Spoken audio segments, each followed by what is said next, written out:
Just a bank robbery in 2014 across the entire United States per month loss is $2.4 million.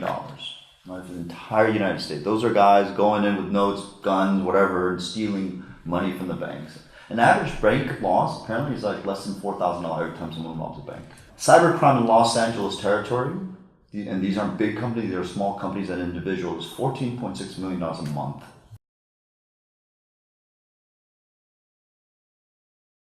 What the FBI is seeing across the board is, you guys all heard about the state sponsor, you guys all heard about the ransomware, we get it, we're seeing tons of these cybercrime that occurs. We call them commodity malware. What that means is a bad guy, he used to had to be a cyber expert to make malware and send it to businesses to try to compromise and steal your money, right? And what we're finding out is you can just buy them. The rate of each of these cybercrime tools could go from $20 to $1,000 depending on what they want to do. And their whole purpose, if you take the cyber portion out, they're there to steal your money. Right? They're there they don't care who the victims are. We see victims from nonprofit organizations, to small businesses, philanthropists, celebrities. 30% of all small businesses are victims. Out of those 30%, 60% of you will go out of business within 6 months. In addition, if you're lucky enough and you don't go out of business, take the total number of records that you have in your databases of PII, which is personally identifiable information, a name and some other identifying number, so security number, driver's license number, tax ID number, and multiply that number of names or records by, on an average, $100 to $200. That's how much, on average, it will take you to remediate all the things that Howard just spoke about. Forensics, legal fees for a company to come in and help you recover from that. Social engineering is the method to manipulate people into doing something, specifically clicking on a link or downloading an attachment. The way that the most common attacks are phishing, which we've been talking about, which is the cyber criminals crafting an email and making it looks like it comes from a CEO, or making it looks like it comes from Facebook or LinkedIn or a client. Smishing is the cyber criminals using texting to send you texts to get you to call a number, a telephone number. So the text may be short and sweet, and it may say alert or attention, and it may have a bank name, Chase, Bank of America, Wells Fargo, and they want you to call the telephone number to find out what the alert is about.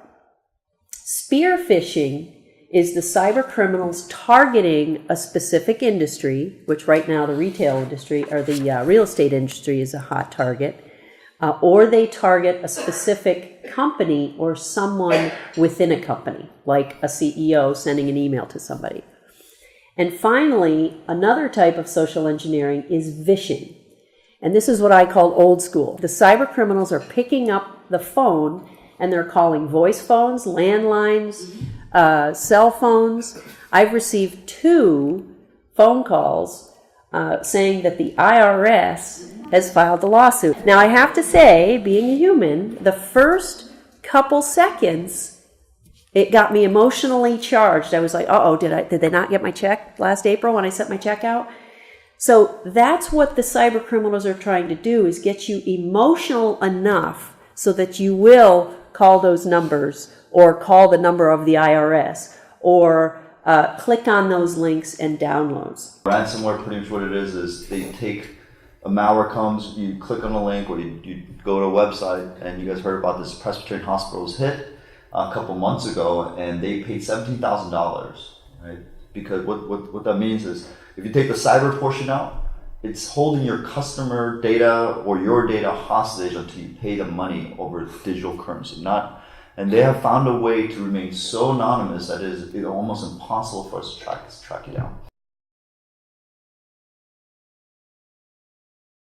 There's 3 risks to your money. One is cyber deception. So this is the intentional misleading or deception of an employee through phishing, spear phishing, social engineering, any type of confidence trick that gets you to give your money to a cyber criminal. And the other part would have to do with computer fraud.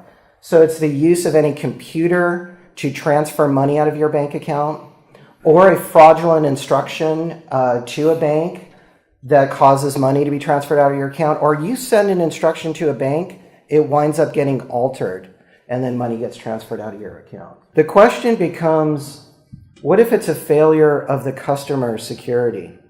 And I think it's important for businesses to know that Regulation E protects consumers. Businesses do not fall under Regulation E. So if there's online bank fraud, or you fraudulently accidentally send money to a cyber criminal, you may be responsible for those losses. I would say almost every breach and every incident that we always go to, it's always these couple things. One is two-factor authentication. It's what they call 2FA. Every email service account and every social media service account offers it for free. These are not something you have to pay for. It's called two-factor authentication. What it is it's something you know, which is your password, and something you have, which is your cell phone or some other device. It used to be the RSA token if you guys seen it. This will prevent almost every breach. So what happens if they know your password, like let's say your password's on the web somewhere because another website got compromised, well, they still need your phone number to break in, right? So it's two-factor authentication. It literally is a one-time thing for every device you have, and it's very effective. Two is backup. A lot of companies will say, oh, I have to have the backup. But I went to some company after they got ransomware, and they're like, where's your backup? I was like, oh, it's sitting in a USB drive in my safe. I'm like, well, you live in LA. That's not really a backup, right? That's just another copy of it. So backup has become really cheap. If you get attacked by ransomware where they encrypt all your data, you can just restore it and it's fine, right? It's an easy solution that people just don't do it because they don't know how to do it. 50% of people use the same password for every website. When another website gets breached, right? We see on the news all the time, right? This company got breached. They sell the username credentials on these forums, these darknet forums. And then there's a machine that goes out and tries that same username and password against every bank site, every email account, every social media account. So if you use the same password for your bank, your email, and then your target.com, right? And if Target, if that gets breached, they may try that on your bank account and then on your email account, right? So please don't use the same password for all of them. Things that you have to focus on. You, as a owner of a business, have to get your IT folks or your IT provider to patch servers, to patch workstations, to patch laptops, to patch iPhones, iPads, Androids. Once a breach occurs, once the money leaves the bank account, it's very hard for us to track that money back multiple times because we just do not have the resources or capabilities from law enforcement side from the US and overseas as well. So again, please contact your bank first, and then and they could direct you to what the next steps are.